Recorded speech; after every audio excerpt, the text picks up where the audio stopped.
বাংলাদেশের মতন একটা থার্ড ওয়ার্ল্ড কান্ট্রিতে থেকে সোশ্যাল মিডিয়াতে আপ টু ডেট থাকা কমপ্লিটলি ওয়েস্ট অফ টাইম। আমরা মনে করি আমরা যদি নিউজ না দেখি তাহলে পিছিয়ে পড়বো। আসলে বর্তমানে নিউজটা হয়ে গেছে একটা বিউ ব্যবসা।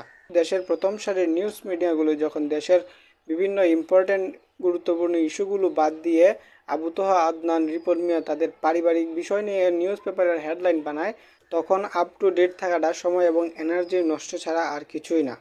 আমাদের অডিয়েন্সদেরও অনেক দোষ আছে। আমরা এরকম আজেইরা কন্টেন্ট দেখি এবং এগুলা সারাক্ষণ স্ক্রোল করি বিদায়ী বিভিন্ন নিউজ মিডিয়া কোম্পানি এবং চ্যানেলগুলো এই ধরনের কন্টেন্ট প্রডিউস করে এবং অ্যালগোরিদমও বেশি বেশি এটাতে পুশ করে।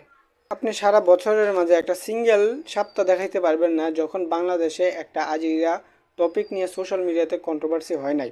বাংলাদেশে ওয়ার্ল্ড টাইম একটার পর একটা কন্ট্রোভার্সি লেগে থাকে, যেগুলোর সাথে আপনি যদি আপ টু ডেট থাকার চেষ্টা করেন আপনার শুধু সময় নষ্ট ছাড়া আর কিছুই হবে না।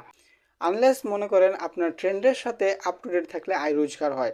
আপনার যদি ট্রেন্ডের সাথে আপ টু ডেট থাকলে কন্টেন্ট বানান বা নিউজ রিপোর্টার আপনি ট্রেন্ডের সাথে তাল মিলায়া সোশ্যাল মিডিয়াতে পোস্ট করলে, লেখালেখি করলে আর যদি আপনার আয় রোজগার হয় তাহলে আপনার জন্য বিষয়টা অন্যরকম।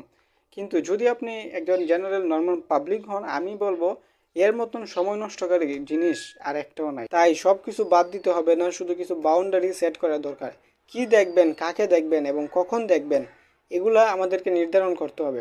আমরা যেন আজে বাজে ফালতু আজিরামার্কা কন্টেন্ট না দেখি, সেই বিষয়ে আমাদেরকে সচেতন থাকতে হবে। আমরা যত কোয়ালিটি কন্টেন্ট দেখব, যত ভালো ভিডিও দেখব, ঠিক ততই অ্যালগোরিদম আমাদেরকে ভালো ভিডিও পুশ করবে এবং দেশের নিউজ মিডিয়াগুলো ভালো কন্টেন্ট তৈরি করার জন্য আগ্রহ পাবে।